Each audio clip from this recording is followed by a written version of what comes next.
Ayan. Can you guys see me?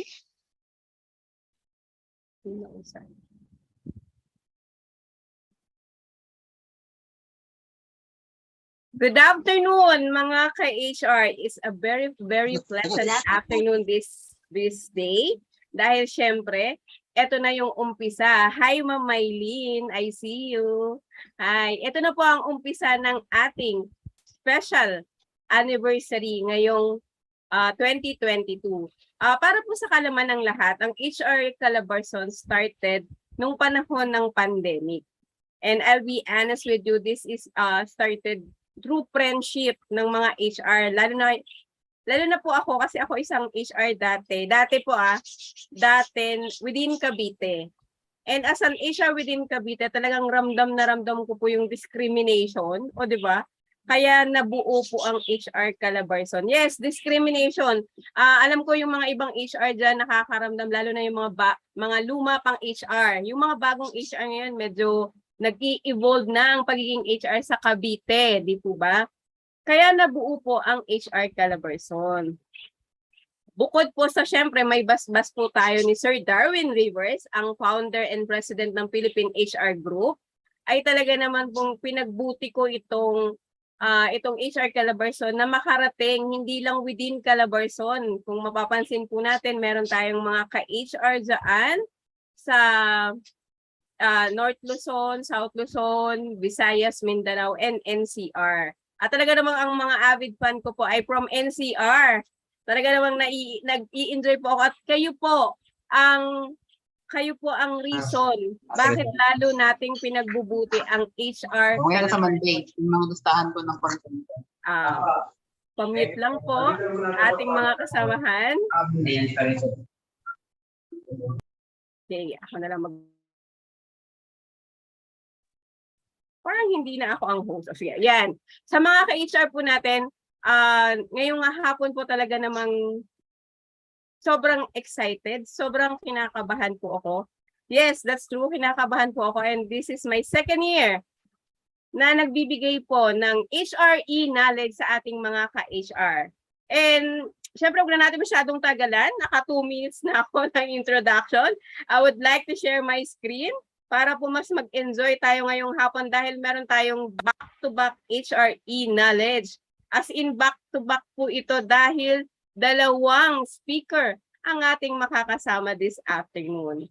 By the way, what is HR Calabarzon po? Ang HR Calabarzon po is a registered non-profit organization which provide virtual and face-to-face learning to all HR practitioners and enthusiasts in Calabarzon, Cavite, Laguna, Batangas, Rizal, and Quezon. Kaya gustong-gusto ng mga kasamahan kong co-host na ako yung nagsasabi kasi talagang sa ulado ko na yung what is Calabarzon. Kaya gusto nilang ako po. Yes, during the HR Calabarzon's HRE knowledge, we would like to remind everyone to please audio mute. And if kaya po, video on po tayo. Para naman po, syempre, virtual na nga po tayo eh. Para nakikita naman po tayo ng ating speaker mentor na nakakausap niya talaga. Kaya po magre-request sana kami kung kaya po ng internet, video on, and audio mute. Lahat po ng katanungan, please place it in the chat box or sa ating YouTube or Facebook live post para po mas mabasa po natin. Marami po tayong co-host dyan na mga kasama. Ipapakilala po natin sila mamaya. And we are requesting your full attention and cooperation. Kasi syempre po, this webinar is free. Free po itong webinar. As in free, even our speaker mentor po, free po yan lahat. Talagang nagbibigay sila ng oras na pinag-aaralan nila yung kanilang itutok para po sa ating mga ka-HR for free. And we provide e-certificate, pero yun nga lang po, may minimal fee of 50 pesos. Ayan. HR Calabarzon cannot guarantee the presentation materials will be shared unless otherwise mabibigyan tayo ng pagkakataon ng ating speaker na i-provide ang ating presentation. E-certificate will be sent to you after 7 working days po. Makisuyo po, 7 working days po. Kasi binibigyan po natin ng pagkakataon yung mga nanonood through replay para makapag-avail din ng e-certificate. Yan. Ang ating pong form will be closed after 5 days. That is on Thursday. Please ensure sa mga po nag-fill up po at nagre-request ng e-certificate, please ensure to fill up or write or encode correct name. Minsan po kasi mag-email sa akin, ma'am, pabago po ng ating pangalan sa e-certificate because nagkamali po ng type. Kung ano po yung tinype nyo, yun po mismo ang ating gagawa ng e-certificate. The minimal fee of 50 pesos will be accepted until Wednesday. Ulitin po natin, until Wednesday. And ang ating Google form or ang ating QR code will be closed on Thursday. Bakit nga ba natin kailangan magbayad ng 50 pesos per webinar per attendee? Ito po ay para masustain ang ating monthly subscription ng Zoom Postpaid. Kung mapapansin niyo po, lagpas na tayo ng 100 because we avail additional $50 na Zoom room para sa Zoom meeting para makapag-accommodate tayo ng 500. Yan po yun. Of course, our GCash number, can you please screenshot? Our GCash number is 0919-009-6339 under my name pa po. Pa-wait lang po natin, inaayos natin ang documents para nakapangalan na po kay HR Calabarzon. You can also send it through Union Bank online. Ito po ang ating QR code at ang account number po ay 1098-6975-7404. Meron po kasi mga nagpapadala through bank at nakita ko ang laki ng mga charge kaya naglagay na rin po tayo ng bank account. And of course, sa mga gustong makakuha ng attendance para sa ating first HRE knowledge ng back-to-back with Sir June Del Ponso, ito po ang attendance link natin. Ipapakita rin po yan ulit mamaya para po sa inyo, pero in advance lang natin. Yan. And we would like to thank to our special sponsors. Siyempre, ang Wellness, Health, and Total Rewards. They provide HMO medical insurance, group life insurance, personal accident insurance, executive checkup, retirement plan, clinic management, burial services, and non-life insurance. Ang kanilang mga HMO partners, Alvega, Intellicare, Medicard, HMI, MaxiCare, Etica, AceWest, Care Health Plus, Pioneer, PhilCare, Coco Life, and Value Care. Ang kanila naman pong life insurance partner, Coco Life, Pioneer, Forward Insurance, Etica, AXA, PhilLife, Chubb, and Sun Life, Grepa. Ang kanilang non-life insurance partner, St. Peter Lifeline, PhilLife, Cocogen, HP, Santo Domingo, Etica, Standard Insurance, Pioneer, and Malayan Insurance. For quotation requests or product presentation or inquiries, you may contact their employee benefit consultant or email us at eb@wellnesshealthandtotalrewards.com, or you could contact Mr. Ron Benedict Dante, Head Client Management at 0919-009-0236. Their CEO, Mr. Dion Jeffrey Flores, at 0968-853-5003. At ang kanilang employee benefit consultant, si Sir Raymond Austria at 0917-173-011. Of course, we would also like to thank our walang kupas at talaga namang sinusuportahan tayo lagi ng PC Work Infinite Possibilities. Ang kanila pong head office ay sa 384 E. Rodriguez Sr. Avenue, Barangay Immaculate Concepcion, Cubao, Quezon City. Marami pong branch ang PC Work. Basta may kailangan kayo tungkol sa computer, printer, or any gadgets na kailangan natin sa office, please do contact PC Works. Infinite Possibilities. And of course, syempre, kailangan natin magpasalamat sa ating overall. Talaga namang lagi tayong sinusuportahan at sinusuportahan din natin ang CPHR. If you would like to get a license, a 5-year license, certified practitioner in human resources, lahat po ng member ng HR Calabarzon will get 10% industry partner when you enroll. please do contact me lang po para ma-connect po kayo sa CPHR. And of course, nakita niyo naman ang aking salamin, always. Ang ating mga ka-HR, ang MGLF Optical Clinic, they provide, syempre, eye check-up and syempre, mga sunglasses and eyeglasses or reading glasses. You could contact them at 0945-264-8865 or 0919-722126. O diba, medyo dumadami ang ating sponsor. Of course, we would like to thank Butterfly Events OPC. Get your girls ready for unlimited makeover. They provide Butterfly Kiddie Salon.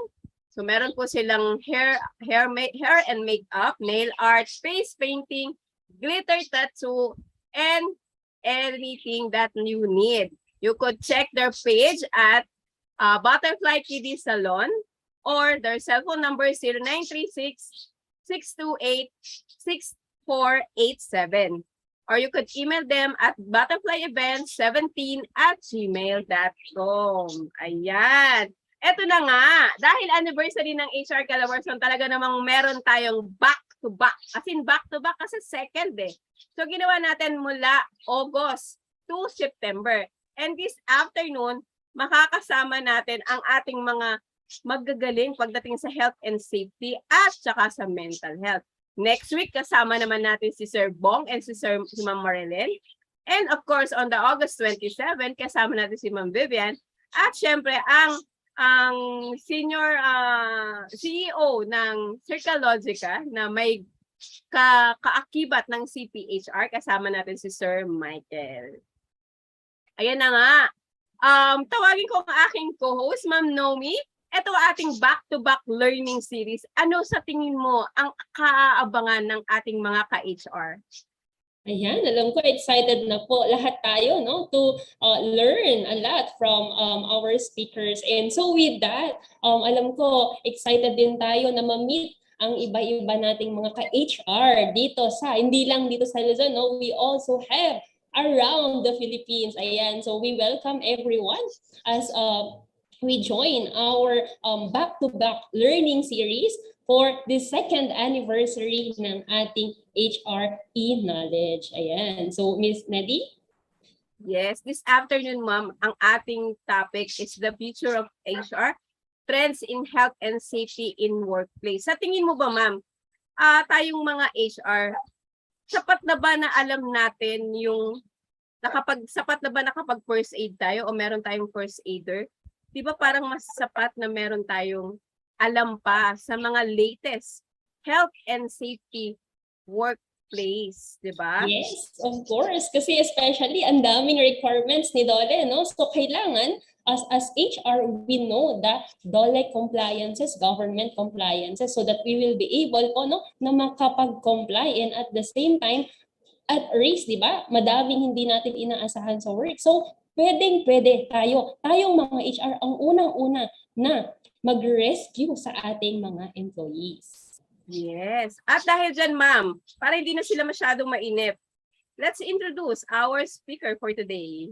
And so with that, I am honored to present our speaker, so called by many as June. Ayan, a practitioner and has gained from the manufacturing, pharmaceutical, semiconductor, consumer durables, advertising, BPO industry, ayan, with core competencies and fields of experience, including talent strategy, managed talent acquisition, learning and organizational development, performance management, labor and industrial relations, employee engagement, and business partnering. FPM President of SOAR, or Special Operations Assistance and Rescue, Emergency Ambulance Rescue Services President. SOAR, or Special Operations Assistant and Rescue Search and Rescue Training and Consulting HR Workstream Lead. Alan. Malampaya Exploration, former Senior HR Director, Cycle Philippines, and a very passionate people developer, seasoned HR professional. Let us welcome Sir June Del Ponso. Sir June? Hi everyone, good afternoon, magandang hapon. HR Calabarzon, one of my suke and favorites. Yes, sir. This afternoon, sir, talagang excited kami. Kasi talagang alam kong busy kayo sa pagbibigay ng mga first aid sa ating mga kababayan, hindi lang sa NCR, but kung saan-saan na po kayo nakakarating. But this afternoon, ano nga po ba ang magiging takeaway ng ating mga ka-HR pagkatapos ng pandemic? Ayan. So medyo malawak kasi ang topic of wellness in the workplace, ano. So first aid or ika nga yung requirement ng OSH, no, in terms of first aid is just a segment of that particular law. Now, the thing about wellness kasi pag first aid, by that time magawa ka ng first aid, an accident have already happened, 'di ba? Therefore, wellness is not just about first aid or ayan. So it's not just about providing first aid. Wellness is actually about prevention. So before an accident at work happens, as much as possible, meron tayo mga prevention activities. Kasi, like I said, last na yung first aid. Baga sa minsan hindi mo kailangan ng first aid kung walang incident. Diba? So we'll talk about what is going on in our country today from a wellness standpoint. Then we will talk about, we'll focus a little bit on the requirement of law pagdating sa health and wellness, particularly the OSH law na tinatawag natin. What are the requirements from the companies? Although since I only have an hour and a half, I will be touched on dun sa mga critical points lang. Kasi if we talk about the requirements of OSH, minsan kasi pag nag-conduct tayo ng training ng Basic Occupational Safety and Health, 3 araw yan. So i-compress ko siya focusing on the more critical requirement of that law. And then from there, I will be sharing with you some best practices of our HR friends out there, no, na nagawa na nila. So maybe things that you can also apply in your workplace. Yan. Medyo mahaba. So, yan. Neds? Yes, sir. Eh, syempre dahil sabi nga ni sir, medyo mahaba. Huwag na natin silang pag-antayin, di ba, Mumi? Let's call it a day, Sir June. Umpisahan na natin. Let's the ball rolling. Let's jump right into it. All right. Well, I thought of the topic as wellness in general. Medyo malawak, but basically with the condition that's going on right now, with the pandemic situation that we have, nilagyan ko siya ng konting inputs on how to survive, how to cope amidst the pandemic. Ayan. But before we start our day, let's have a little bit of what we call safety moment. My dear friends, you'll be sitting for about an hour and a half. So do check your posture regularly. If you are in a chair, medyo galaw-galaw tayo ng konti, stretch a bit as much as possible. Avoid slouching. You don't want an injury in your back for sitting a long time, no? Kung medyo nangangalay na, tayo, stretch ng konti, no? Stretch your back, stretch your arms, walk around a bit. That's important. There is such thing as traumatic. There is such thing as DVT. Ano ba yung DVT? DVT is an illness actually. We call it deep vein thrombose. Meaning if you've been sitting for a long time, siyempre yung weight ng katawan natin ay nasa legs natin, sa thighs, tsaka sa puwet natin, di ba? So nangyayari is that pagka may deep vein thrombose situation ka, your artery is actually being pressed. So ang tendency is mamimitig yung paa mo, and in some cases nagkakaroon ng blood clot. So do move around, stand up a little bit and stretch. Always make sure to put safety at first at home. Kung kayo po ay nagluluto, katanghalian ngayon, make sure somebody's looking after the stove. If you have a baby in the house, make sure somebody's looking after the kids. All right? Make sure that you also know the fire exits, your fire extinguishers, your smoke alarms, your first aid kits at home. Okay. Also, try to avoid placing liquids near your electronic equipment, like your laptop or whatever electronic equipment that you might have. If you're taking this call from the outside, be safe.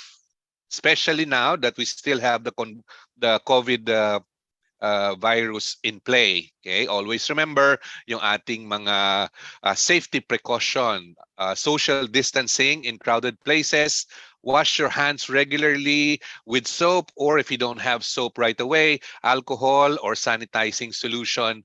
Um, and as much as possible, try to avoid physical contact when you're outside, like shaking hands and all that. Minimize it as much as possible. Wear your face mask while you're still in public.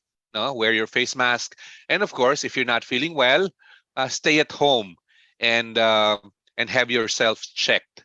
If you hopefully not, if you have contracted COVID-19, hopefully not. But if you did, the protocols, please follow the protocols required. Staying at home, quarantine for several days, continuing medication, and all that. All right? Safety moment for everyone. Thank you so much for the introduction, Neds and team. Medyo tumaas yata ang expectation masyado. Medyo parang wow. Anyway, so, well, that's me, my dear friends. You can see me in your screen. I am the President and Managing Director of SOAR Ambulance Rescue Services.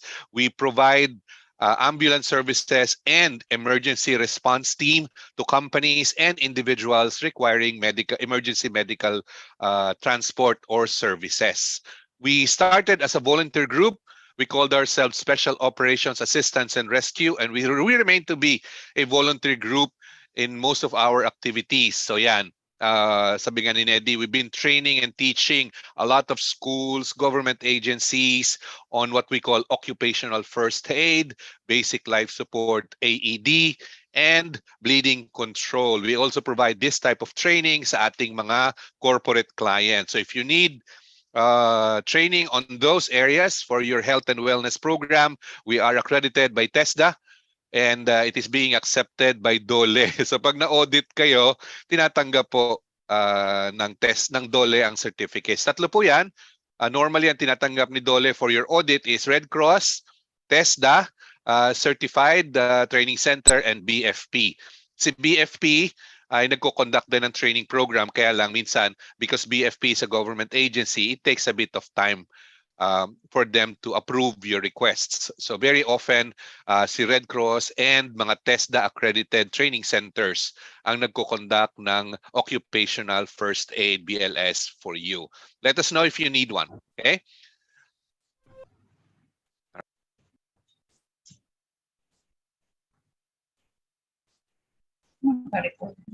Naka-mute ba ako? Ayan, sorry.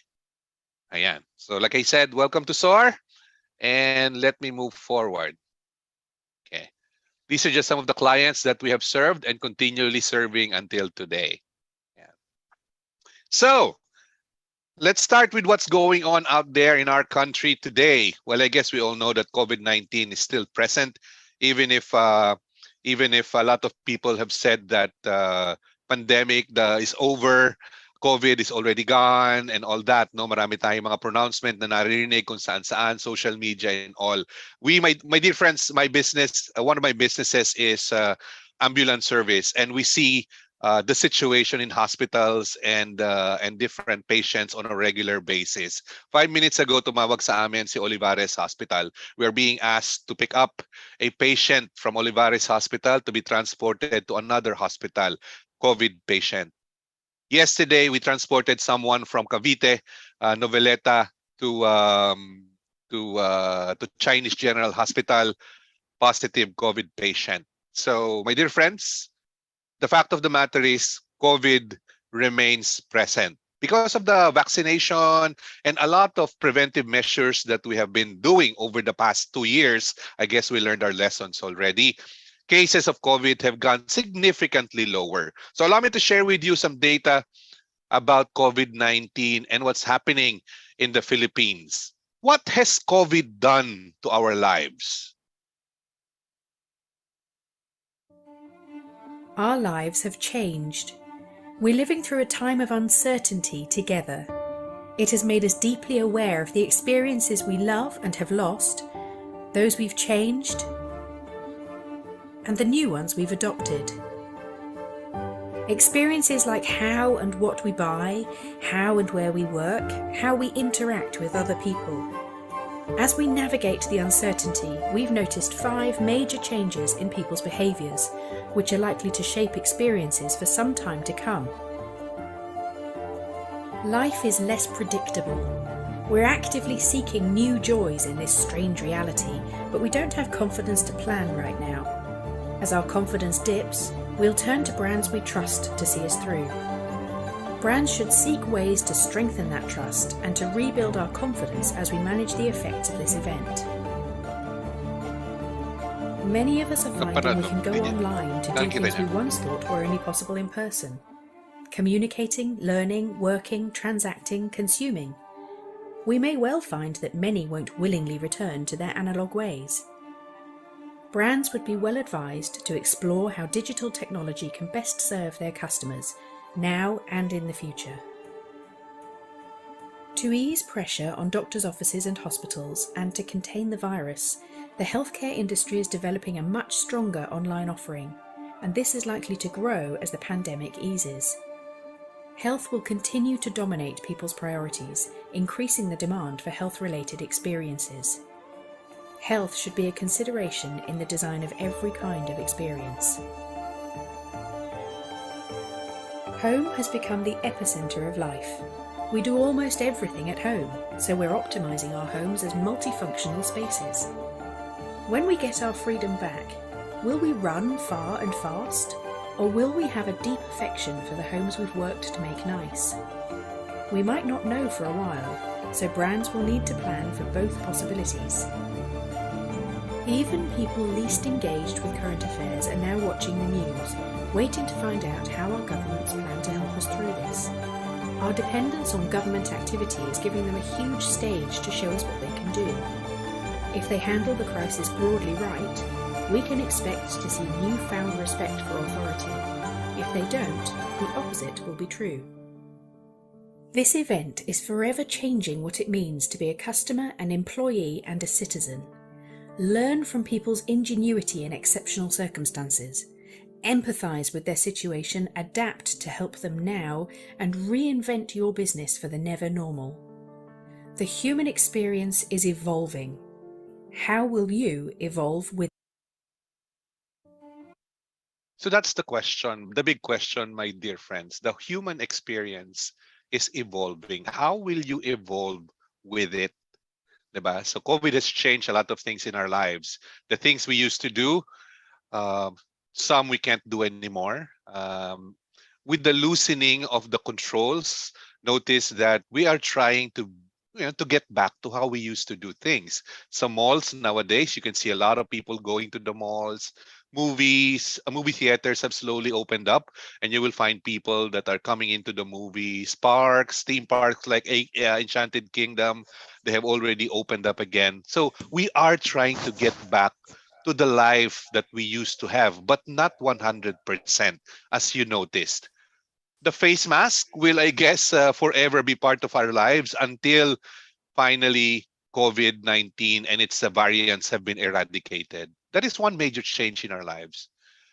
Contact with people have considerably changed. We used to do a lot of social activities. We go to social events and all that.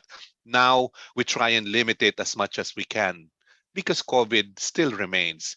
This is a situationer from the Department of Health. The most recent data that we got was August 8. No? In August 8, may August 10 na pala ako. In August 8, ang sabi nila, there are 27,000 new or fresh cases of COVID-19 all over the Philippines. Okay, and that's not a very scary number as compared to when we started COVID-19, diba? But it is a good indication that COVID remains the same. However, there has been a significant change in the number of deaths coming from COVID. Kasi most of us, although not 100% yet, most of the Filipinos have been vaccinated already. And yung tinatawag nila na herd immunity or wall immunity is slowly slowly being felt.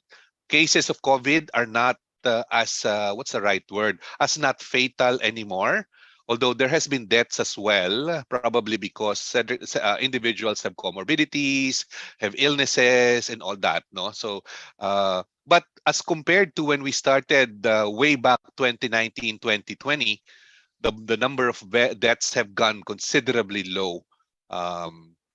Hopefully, because of the impact of the vaccines that we're currently having.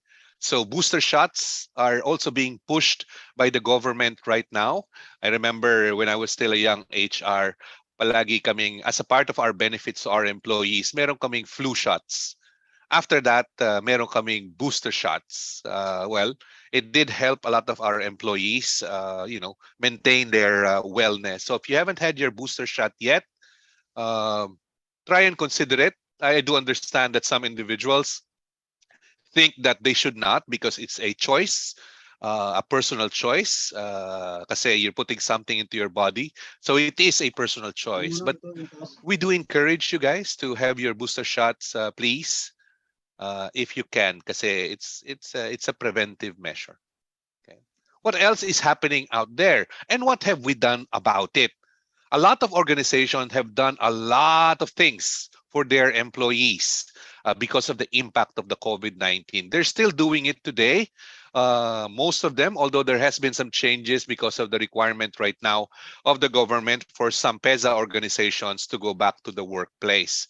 So what have we done so far in the past? What have you done so far in the past? Everything that we have done in the past for our employees is based on what we call compassion and empathy. Syempre, they are our employees and they are part of our organization. And because of the pandemic, their families, they themselves were affected by it. They are at risk. So we have done a lot of steps. The data that I am going to show you are collated data from the different best practices that we have seen so far from the different organizations. We have provided them 24/7 clinic coverage, not just when they are at home, not just when they are at work, but also when they are at home and they need to be checked by a doctor. A lot of companies have provided that. They've provided teleconsult because of the fear of going out. Instead of going out, they talk to a doctor that a lot of companies have provided. They have also maintained the HMO program, while others have also improved the HMO benefits. I have seen several HMO companies that actually added ambulance service as part of the benefit of the employees and their dependents. I know because I am one of those companies. I'm one of those companies that they call, as the need arises, they call when there is a COVID case, both from site to their homes. So normally, these partner HMO companies call us to pick up the patients and bring them to the hospital, both employees and dependents alike. Constant communication is a key. When we started the pandemic, when the pandemic started in 2019, constant and frequent communication is key to making sure that our employees are safe and they have that level of confidence that we are looking after their welfare. Constant communication in Facebook, Messenger, and other social media, since they cannot come to the workplace during the restrictions, they cannot come to the workplace. Then we try to get to them through other means, particularly the social media. Okay. We have provided them with some of the things that they need: face mask, face shield, a safe working environment, very strict control in the office. Some companies during the height of the pandemic are still required to be operating because there are certain organizations that are restricted by certain security policies. I know for a fact because some of the BPOs and call center companies that are probably part of this call today had to require some of their employees to work on site kasi the clients will not allow it because of certain security restrictions that they have, especially financial related businesses, no? being outsourced here in the Philippines. So even during the height of the pandemic, some employees are coming to work, and we have to protect them somehow, right? That's why we have put together strict re-entry control, and all of that health declaration has been put in place. We have also placed a lot of controls, thermal scanners. We have improved our ventilation in the workplace. The workplace ventilation is very, very critical, particularly in the case of COVID. Uh, as much as possible, we want to make sure that there is circulation in and out. Minsan kasi pag nasa buildings tayo, particularly yung mga buildings na naka-close, no, nakasalamin, they cannot open windows. A lot of companies have actually changed their ventilation system in such a way that they've strengthened yung kanilang mga exhaust system. They tried to put in more, instead of just air conditioning, meron silang mga air circulation machine, big fans and all that in their companies, in their buildings. So naglagay din sila ng iba't ibang ventilation controls para naman yung circulation of air could help minimize yung ating COVID transmission. Sanitation, regular sanitation. I can just imagine how much the companies have spent on these activities just to protect their employees. I can only imagine. Ayan. They have designated isolation areas. They have standby ambulance and ERT team 24/7. They have started work from home. Well, I guess we have gotten used to work from home nowadays. They have provided equipments and everything the employees need. Some have created hybrid setup. Right now, a lot of us are in the hybrid setup. We go to work sometime, maybe a couple of days, and then the rest we stay at home. While others, some companies have changed already. A lot of them are working at the office right now, which actually adds more challenge kasi syempre you have to continue with your controls because people are now face to face. Transportation has also been provided. A lot of companies are still providing transportation kasi yung risk of commuting from home to work or to the office is very high. And then pagdating nila doon sa office, well, no one can really tell if nakakuha siya ng or is carrying something. So a lot of companies retained their transportation privileges to employees. They still pick them up at home or send, or there are certain pickup points where they can go and all that. Allowances were also given for those that are working from home and in center. Okay. Vendor support was very critical kasi pag nasa working ka sa office, syempre hindi naman maraming stores ang bukas. A lot of the fast food that we used to know have actually closed down, and a lot of those food companies na nakikita natin around our offices have actually closed down during the pandemic. Only few are starting to open up nowadays. So during those time, vendor support was very, very critical kasi they need to provide food and other needs of employees working on site. Disinfection protocols, among others, has been put in play. One of the very, very critical activities conducted by a lot of best practice companies is continuous education. Continuous education, not just about COVID, also about how to prevent, just in case you contract COVID, what to do, and other education materials, particularly pagdating sa mental wellness. Kasi syempre, if you are someone in isolation, kasi positive COVID ka, you can just imagine the mental stress ng mga employees natin, and family members, of course, that are isolated in the hospital or isolation rooms at home. So a lot of education, a lot of activities related to providing information to employees have been initiated and is still being done by a lot of best practice companies out there. These are just some of the best practices that we have seen. Okay, maybe you're doing it today. I'm sure you're facing some challenges as well, particularly dun sa cost. But at the end of the day, my dear friends, we have seen best practice companies with lesser attrition because employees have seen that they really care. And tayo namang mga Pilipino, we know that if we are being cared for, we tend to stay. So attrition rate of some companies we've seen have gone considerably low because employees saw that they are really being cared for by their companies. And the next company that they will move to, they're not sure yet. Okay. So these are some best practices we have seen. And of course, coming after the education, all of the information program, a lot of mental and wellness program and physical wellness programs. Okay. Part of the information campaign is letting people know, okay, if you're in a situation, what do you know? What do you need to know? Who to call and all that. So this is just an example of those provided to our employees coming from the government and, of course, private numbers of our partners, which our employees can call anytime in case they are in a situation like a possible COVID infection. Yeah. Questions so far on the things that has been done by a lot of best practice companies? Before I move to the new player in the market. Wala pa naman, Okay. sir. Yan, sige. Let me move forward with the new player in the market. And I'm sure you've been hearing this and seeing this all over the place, right? Monkeypox. Monkeypox, excuse me. Monkeypox is another situation that might cause a pandemic, okay, depending on how it will progress. So allow me to share with you some information about monkeypox and some things that you can do to prevent possible outbreak in your respective companies. Okay.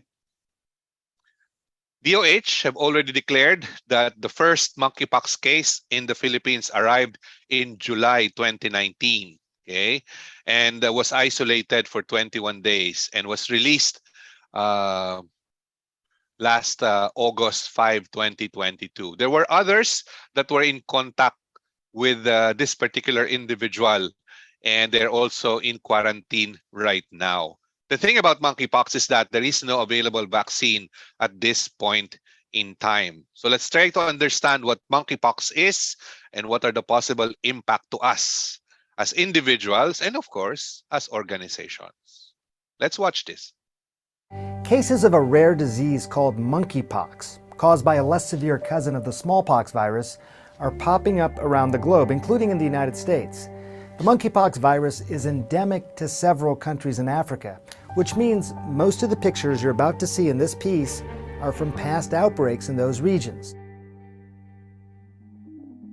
According to the U.S. Centers for Disease Control and Prevention, the virus was first identified in 1958 when 2 outbreaks of a pox-like disease occurred in colonies of research monkeys, hence the name, monkeypox. But this is a bit of a misnomer.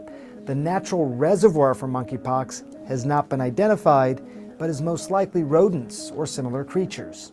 Now, since 1970, human cases of monkeypox have been reported in 11 African countries, and the first outbreak outside the continent was in 2003 in the United States. Cases were reported across several states in the Midwest, linked to infected pet prairie dogs which had been housed with rats and dormice imported from Ghana. An outbreak in Nigeria that started in 2017 has been linked to over 500 suspected cases and more than 200 confirmed cases, and that continues today. While monkeypox generally spreads to people from infected wild animals, such as rodents and primates found in the rainforests of Central and West Africa, but human-to-human transmission can also occur. Back in 2008, I went to the Democratic Republic of Congo to visit where monkeypox is endemic. According to the CDC, infection can develop after close contact with an infected individual, such as an exposure to broken skin, mucous membranes, respiratory droplets, infected body fluids, or even contact with contaminated linen. However, monkeypox isn't thought to be airborne like COVID-19. Well, the CDC says 7 to 14 days after infection, the first symptoms usually appear. They're usually flu-like, such as fever, chills, exhaustion, headache, and muscle weakness. The symptoms are then usually followed by swelling in the lymph nodes, which help the body fight infection and disease. Next, comes a widespread rash on the face and body, which can also be felt inside the mouth and on the palm of the hands and soles of the feet. Patients also develop painful raised poxes. Those are pearly and fluid-filled, often surrounded by red circles. The lesions find. All right, so that gives us a bit of an idea as to what monkeypox is and how it looks like and how it gets transmitted. Let's look at the most recent report here in the Philippines about monkeypox. The World Health Organization, or the WHO, declared monkeypox a global health emergency.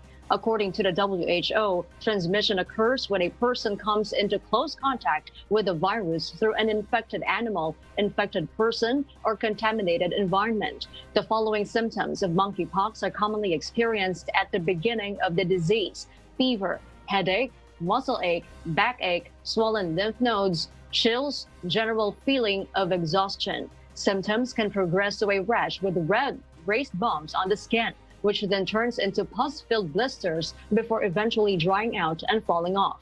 Those who have a travel history in countries with confirmed monkeypox cases and are currently experiencing symptoms were advised to immediately seek medical attention.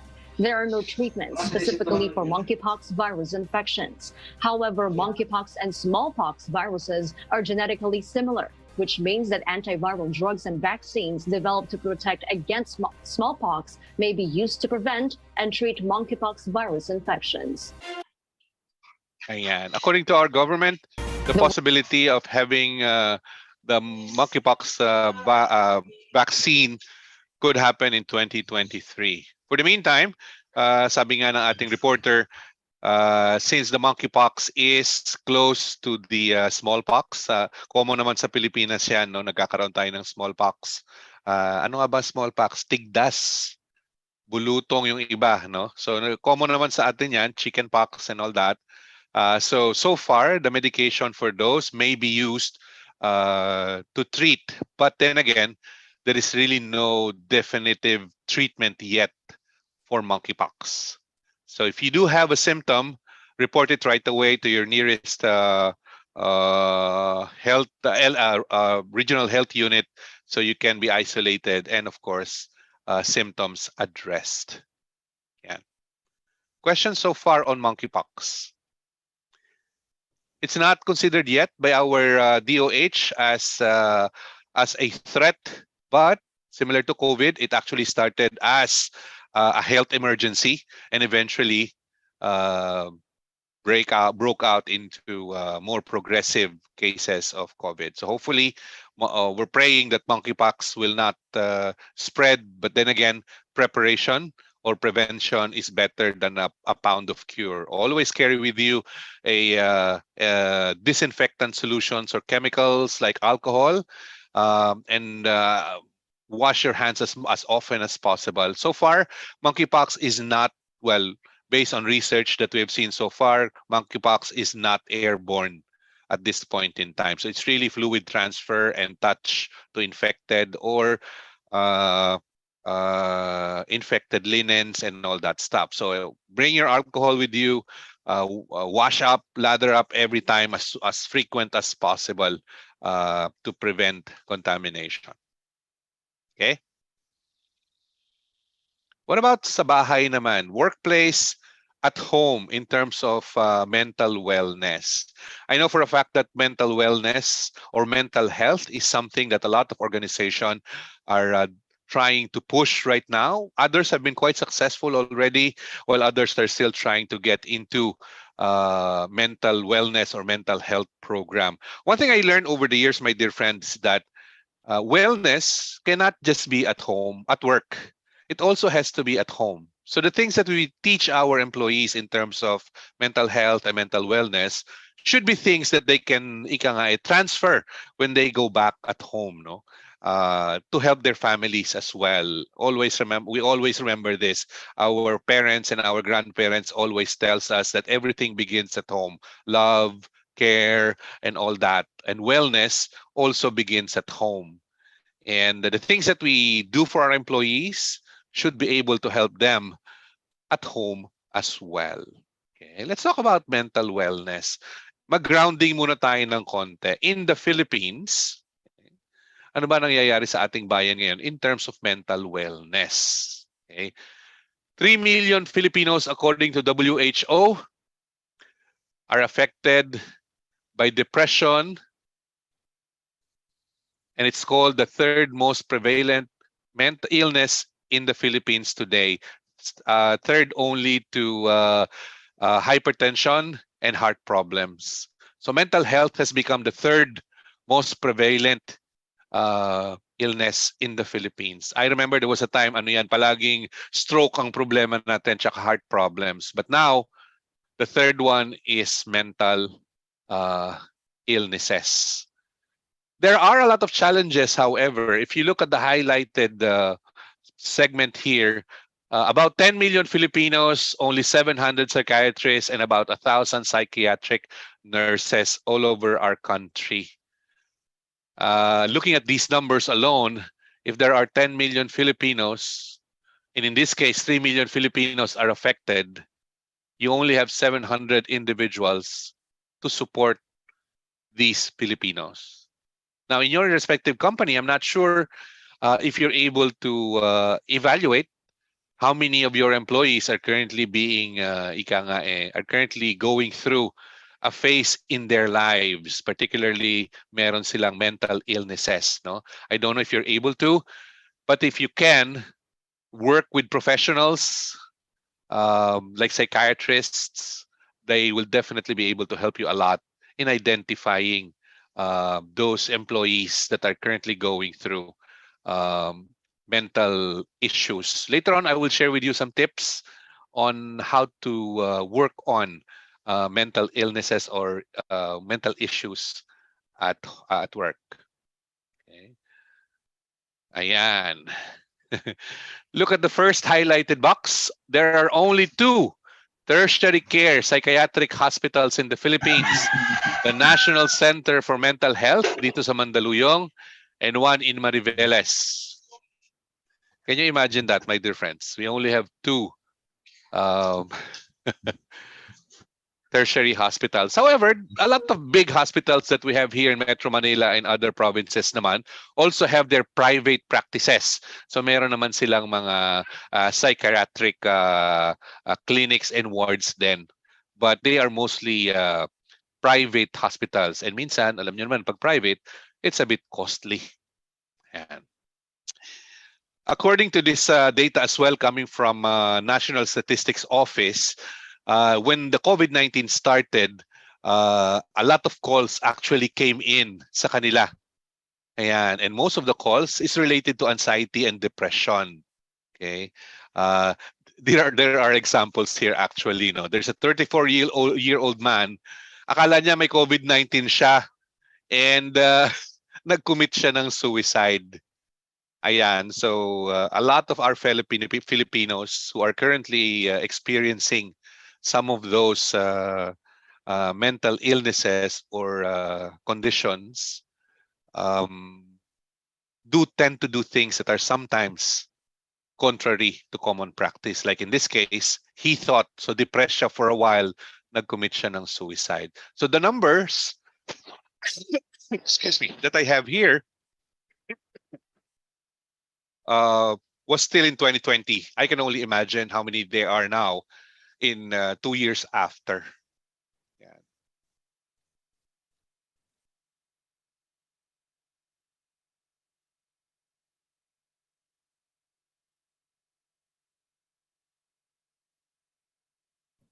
Sir, nakamute po kayo. Ayan, oo nga.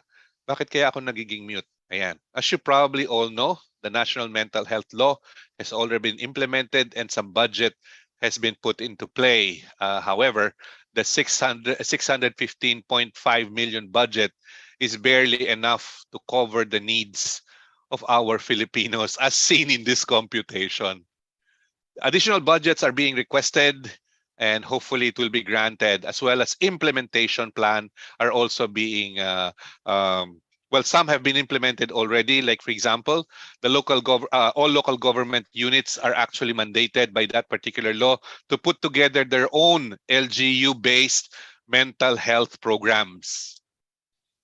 Nothing against our Philippine government, but sometimes some of our LGU units are not up to par with certain implementation standards. So a lot of monitoring are actually going on right now, being done by the Department of Health Mental Health Division. Or LGUs are being required. They're being monitored by the DOH to see the implementation of their respective LGU mental wellness programs. Yeah. What have others done to help their employees pagdating sa mental wellness? Ayan. Again, what I'm going to present to you are some of the best practices we've seen over the last several years. Prior to COVID-19, mental wellness is actually a project of a lot of organization even before COVID came into play. Okay, so let's look at some of those best practices that we have seen. And one of the best practices we have seen is a program that they call mindfulness at work. Ano ba yan? Ano ba yung mindfulness at work? In order to understand mindfulness at work, let's try to understand first what mental wellness is. Pag sinabi kasing mental wellness, ang iniisip natin, utak lang. May problema yung tao sa utak, no? Parang nag-iisip lang siya and all that stuff. No, mental wellness is a combination of different dimensions.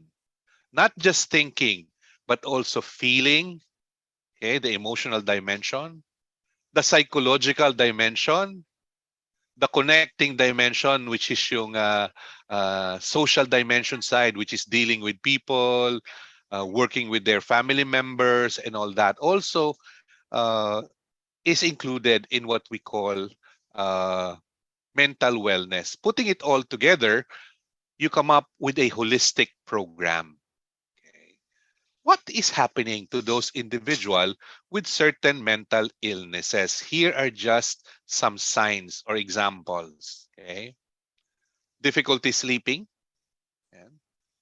Very often kasi those individuals with mental illnesses tend to think a lot. Kahit natutulog sila, they think a lot. So because of that, they can barely sleep. Appetite, they lose a lot of, they lose that taste for eating.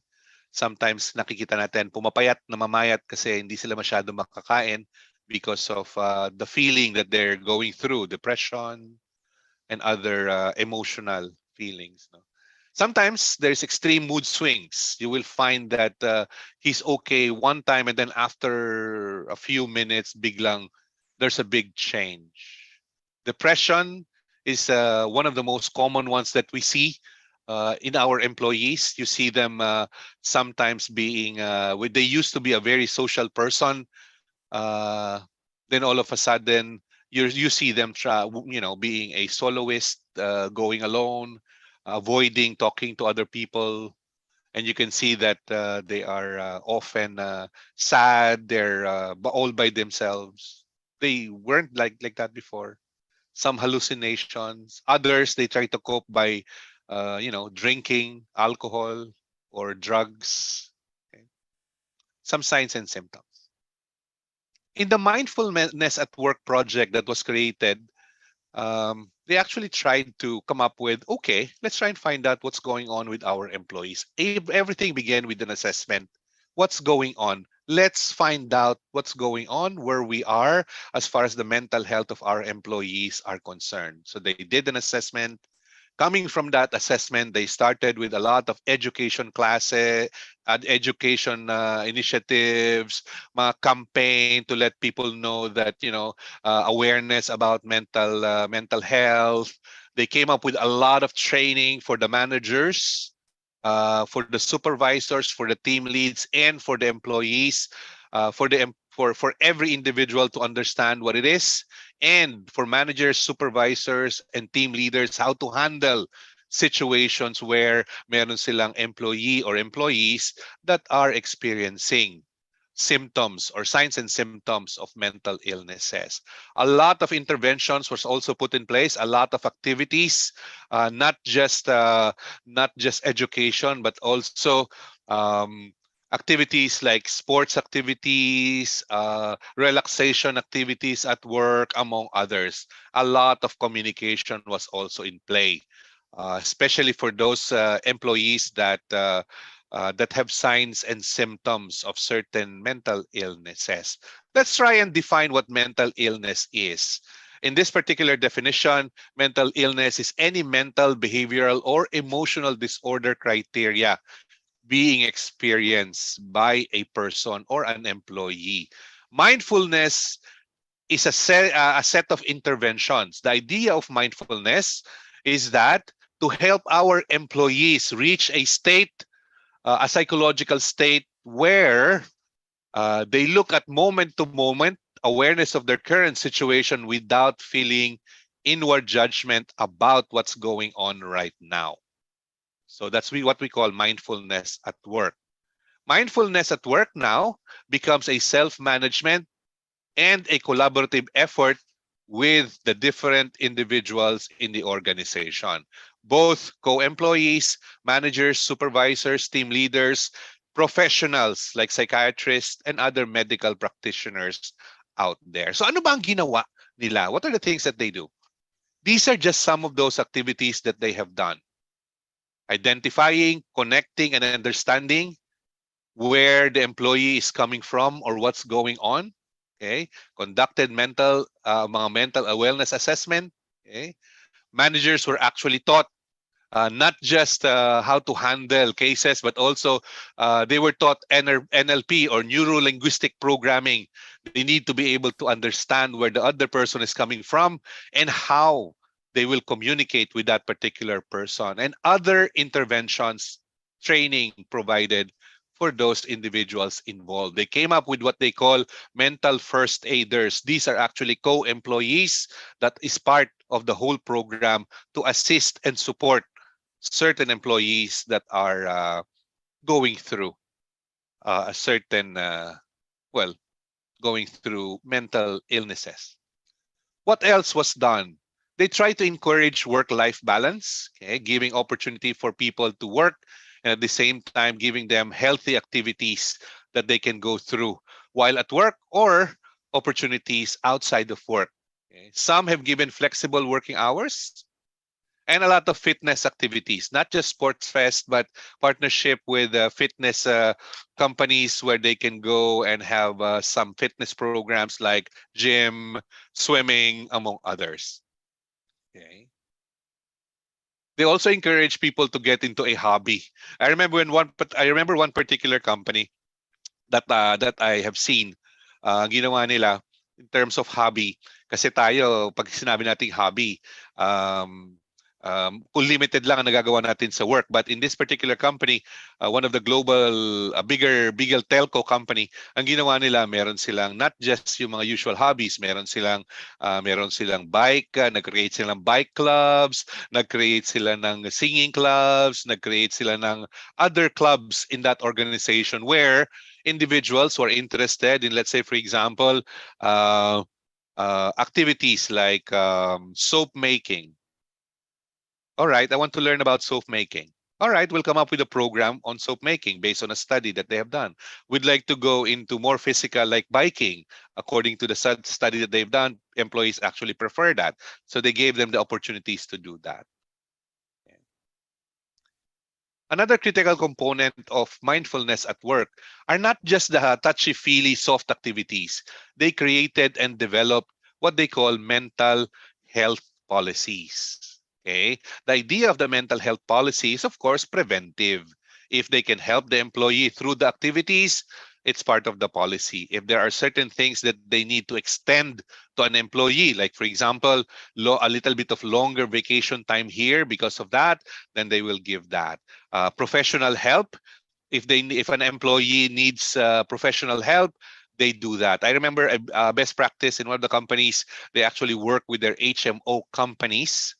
And the HMO actually provided professionals like psychiatrists or teleconsult situations where somebody who is feeling, having that feeling or mental illness feeling, no, tatawag sila doon sa hotline, and a psychiatrist will talk to that particular person online. And then that person will also might be required by the psychiatrist to see him for a better assessment. Ayan. So they provided that as well. Employee engagement activities, definitely part of those interventions that they have done. These are some of the best practices we've seen out there, and I'm sure some of you are probably doing it. You're probably saying, "Di naman bago sa amin yan." Yes, you've done it. That's great. While others who haven't done it yet, these are some suggestions for you. Again, mental wellness is a serious problem in a lot of organizations nowadays, and they spend a lot of money helping employees. Again, prevention, as much as possible, is much, much better than a pound of cure. Okay. Questions so far before I jump into OSH? As of now, sir, wala pa po, sir. All right, thank you so much. So let me jump into OSH. Okay, occupational safety and health. You're not new to this kasi mandated ng DOLE ito. You guys are required to put in place your OSH programs, right? And of course, your OSH organization,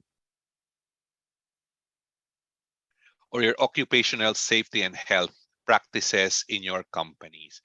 What is OSH? Let's look at it. Let's look at some data that we have. According to ILO data, ito medyo mas recent ito konti as compared dun sa ating ECC data.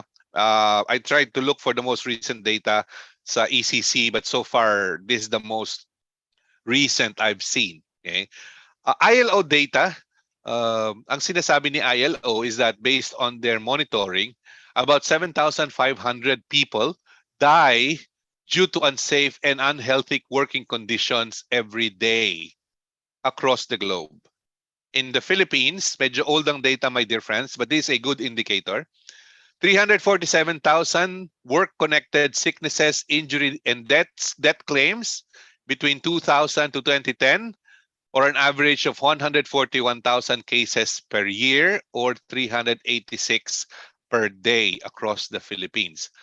Again, I have not seen the most recent data. I've been looking for it, but I can't seem to find one. Baka hindi pa sila nag-update.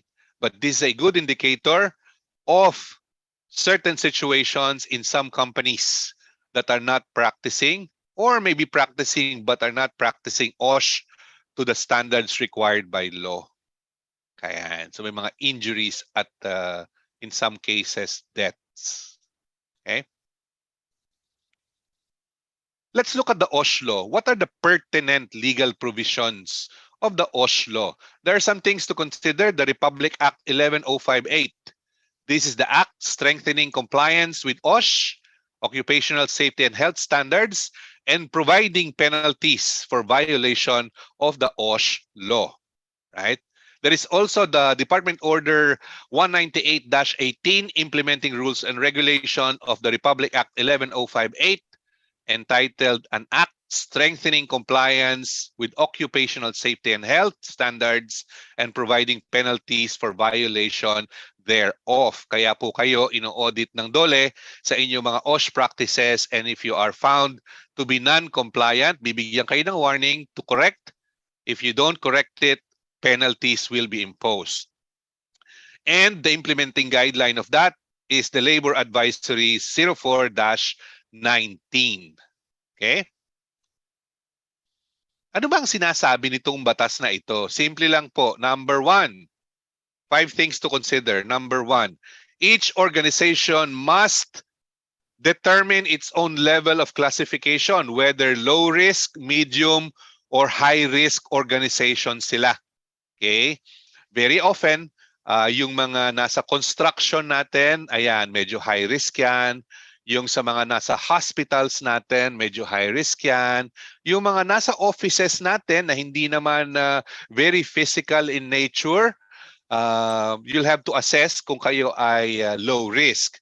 Doon po sa ating Republic Act, nandun po yung guidelines. Ano ba yung low risk? Ano ba yung high risk? Ano ba yung medium risk? May mga classification po doon na susundin ninyo para ma-determine nyo kung kayo ay low risk, medium, or high-risk organization.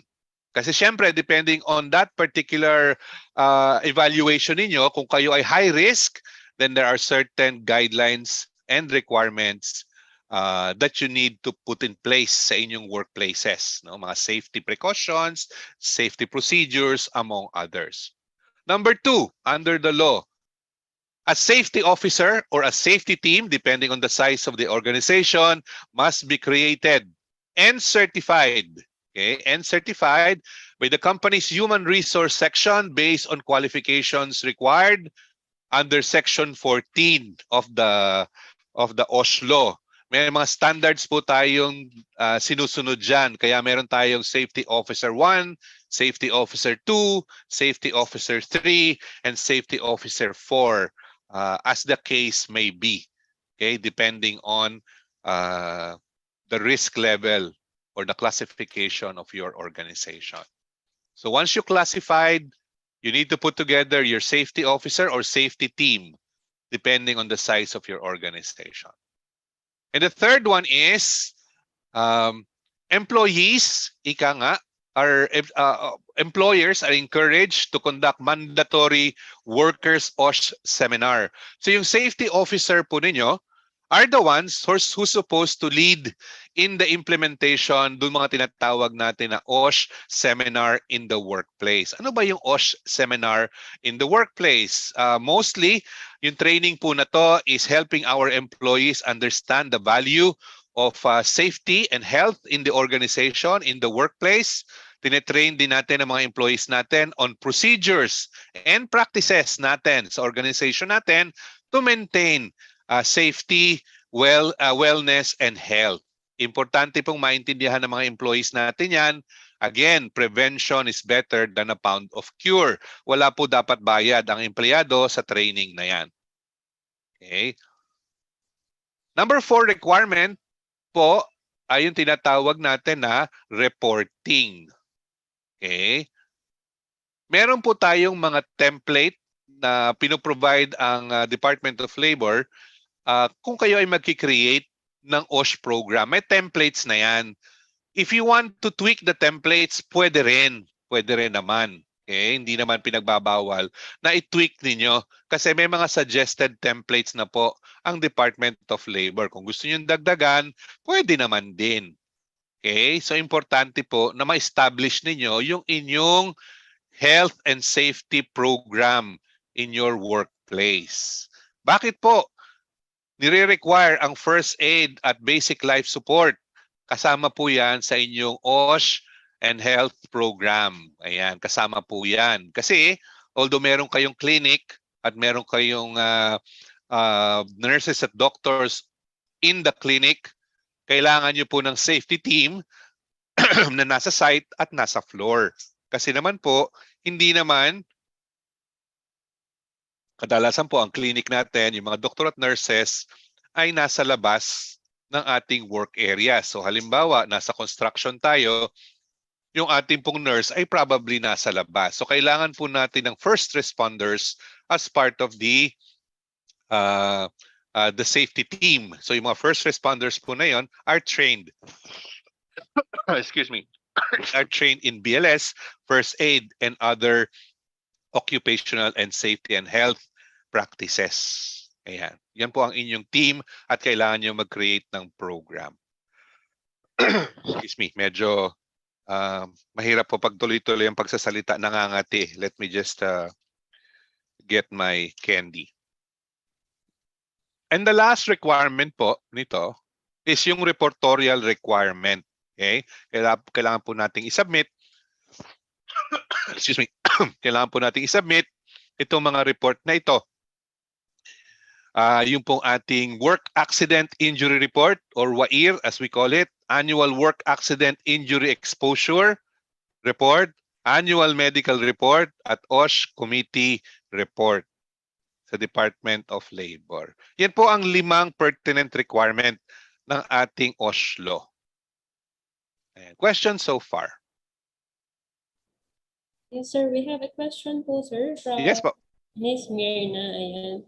So, question ko lang, sir, sabi niya, kapag binigyan ng notice ang company Nag-start na po ba doon ang penalty kapag hindi pa nako-comply ang na-audit safety officer 1 and first aider sa company? Ayan. So very often po, pag nag-audit yung ating mga inspectors at may nakita silang findings, bibigyan naman kayo ng time. Time to correct yung mga findings. Minsan po, bibigyan kayo ng 1 week, 2 weeks, minsan 1 month, depending on the level of findings. So kung halimbawa, wala pa kayong, halimbawa, nagsisimula pa lang kayo, and ngayon pa lang kayo nagse-set up ng safety program ninyo, safety policies, OSH, yung inyong mga safety officers at mga training nila pag nagsisimula pa lang kayo, at na-audit kayo, bibigyan kayo ng ample time ng inspector para mag-set up. So hindi kayo ipe-penalize agad. However, kung halimbawa po, binigyan kayo, okay, you have 1 month to do this, or you have so and so time to do this, at hindi nyo pa rin nagawa, the next time mag-inspection sila, maaari na silang mag-impose ng penalties kasi nabigyan na kayo ng warning. Yan. I hope nasagot ko po yung tanong. So hindi agad-agad ipe-penalize. May warning muna. Kasi tama naman po, hindi naman lahat ng companies ready agad. Ika nga. So nagwa-warning muna sila. So we have additional question here. Apo. Question lang po regarding sa WAIR reporting. Is it required to ba na i-send it monthly as pandemic? Ang WAIR po kasi ay nire-require ng ating nire-require for submission. Ang question po ba ay dahil pandemic ngayon hindi tayo makapag-submit? Tama, yun ba yung tanong? Pa-elaborate na lang po ng question, but her question is, required po ba i-send ito monthly kahit pandemic? Siguro? Yes po. Required yang i-submit. Actually, meron na pong online submission yan.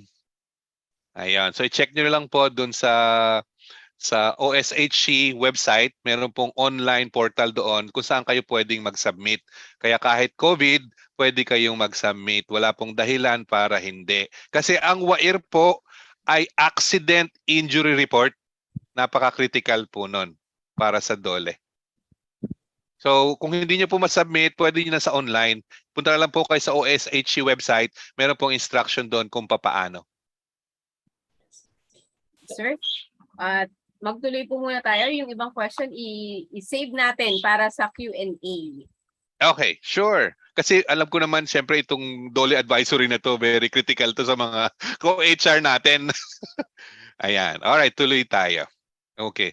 I will not go through this in detail kasi ito po yung ilan sa information na kasama dapat sa inyong training sa ito yung OSH training ng inyong mga employees. Breeze through na lang po. Importante, identify the different hazards in the workplace. Ano yung mga nangyayari, mga situations in the workplace, ano yung mga hazards like noise, temperature, radiation, among others. Ayan. Identify nyo po diyan as part of your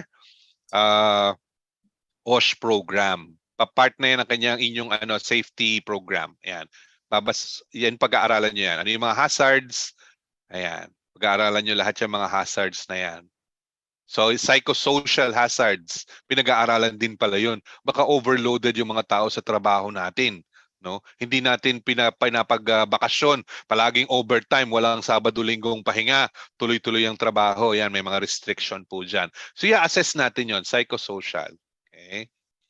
And then pag-aaralan natin kung ano-ano ba yung mga control measures na pwede nating ilagay after identifying the hazards. Pwede tayong maglagay ng engineering control or magbago tayo ng mga proseso, administrative control, maglagay ng policies, or maglagay ng mga personal protective equipment to minimize or to eradicate yung mga illnesses sa workplace. Yan.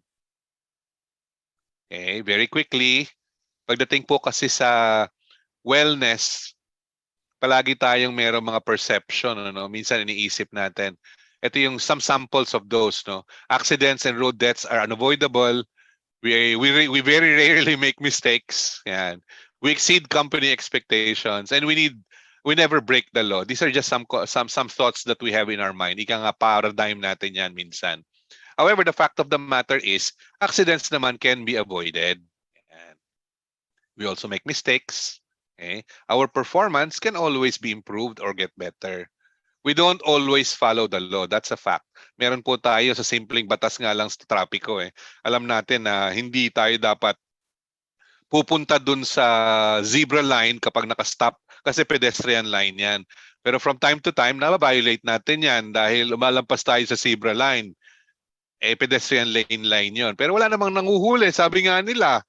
But the fact of the matter is, di tayo dapat lalampas dun sa zebra line dahil nga pedestrian lane yon. We still broke the law, hindi lang tayo nahuli, in effect. So, some perceptions. Okay? There's always this saying, no? If compliance with labor standards are costly, try an accident.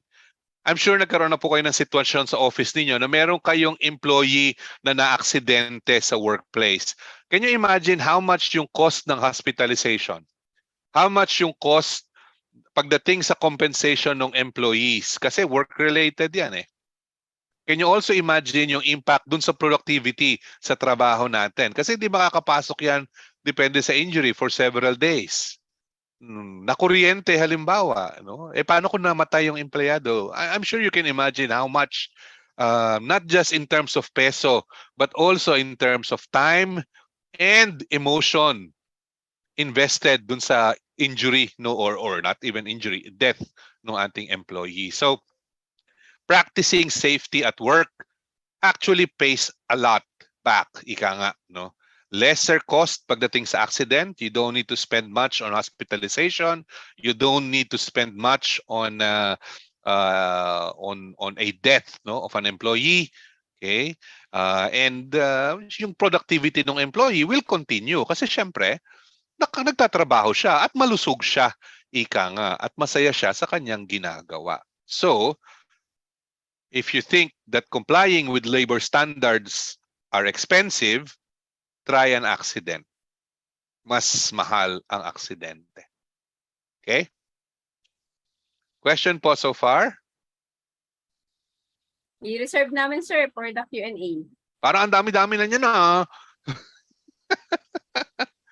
If you are trying to put together an OSH program in your organization, allow me to offer to you a framework na pwede niyong gamitin. Ayan, this is a simple framework suggested by CDC. No? CDC is Center for Communicable Disease in the US. Begin with assessment. Individual assessment. Okay?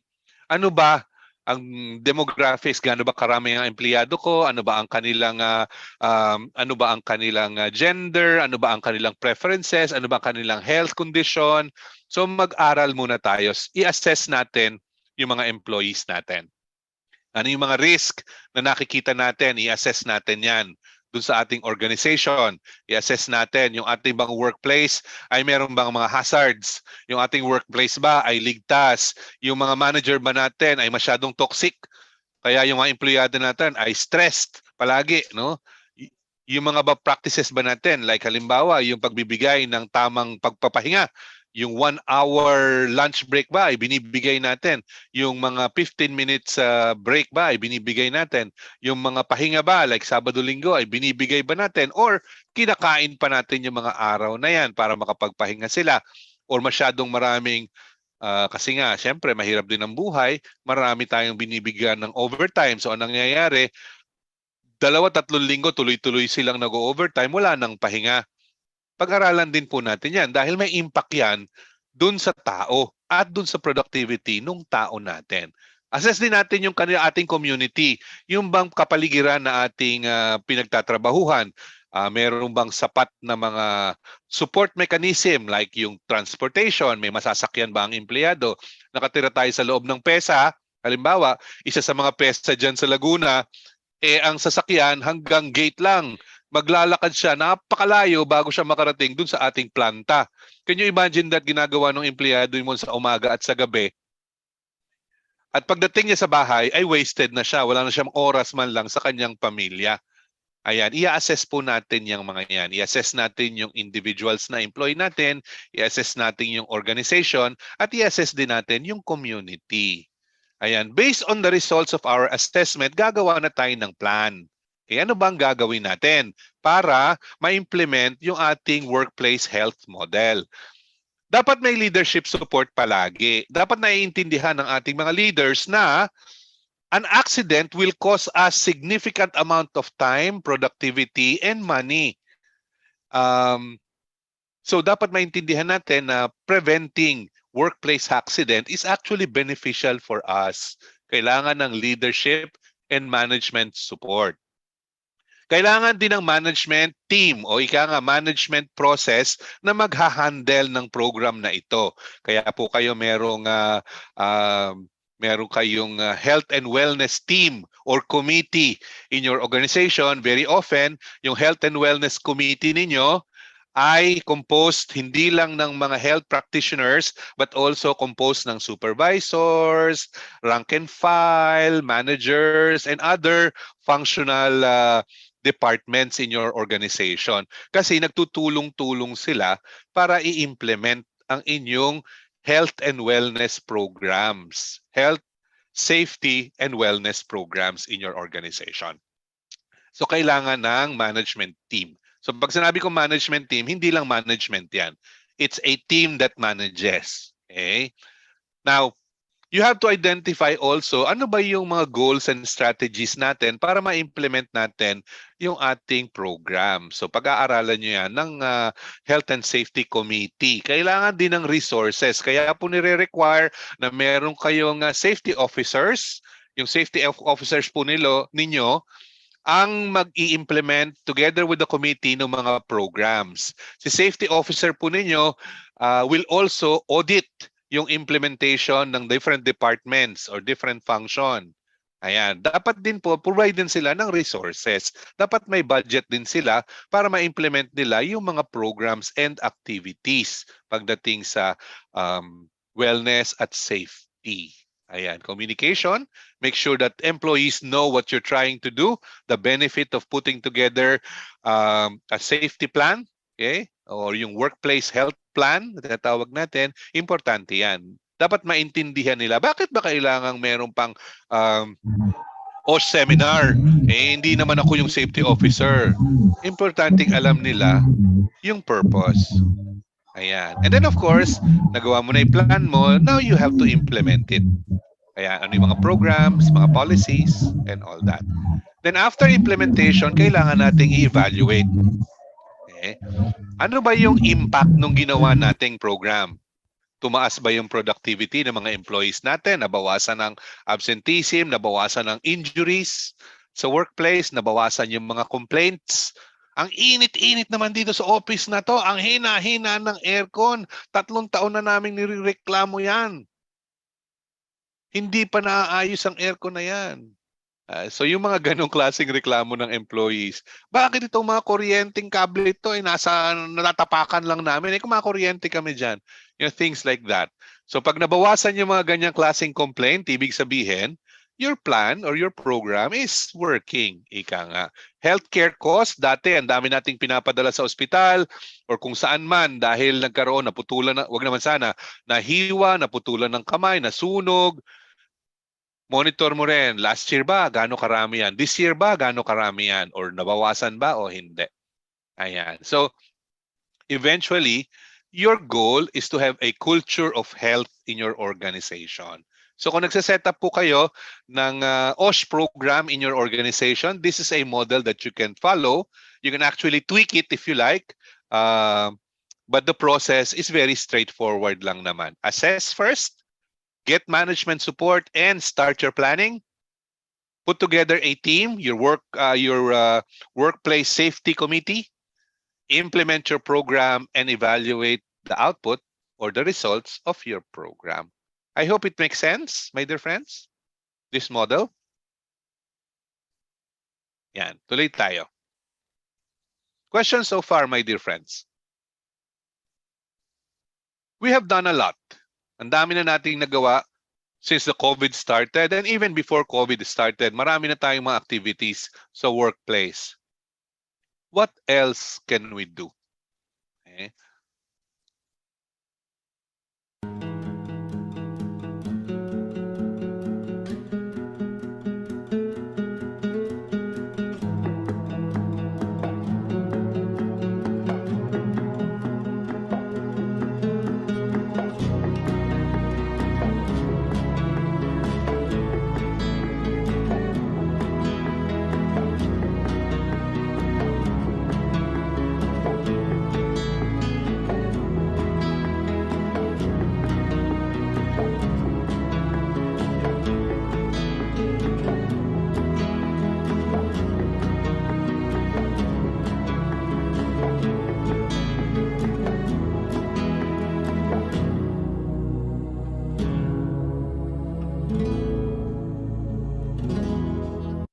Ayan.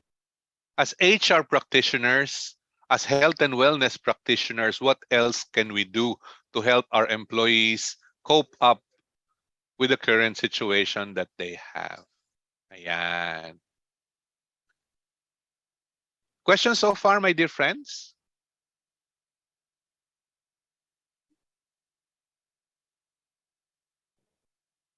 Ayan. For those that are asking kung pwede kong i-share yung deck, of course, i-share ko po siya and then i-forward na lang nila sa inyo yung PDF copy.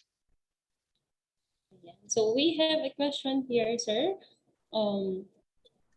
Sabi niyo dito, how can you deal with employees who don't want to have a vaccine but still wanted to work and assure that they don't need to be vaccinated because they're already fine? Babalik po tayo doon sa sinasabi ng ating DOLE guidelines. Pwede ba nating i-force si employee na magpa-vaccine kung ayaw niya? Ano po sa tingin niyo? Pwede po ba?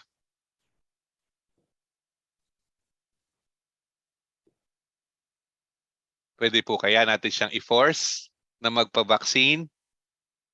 No, sir.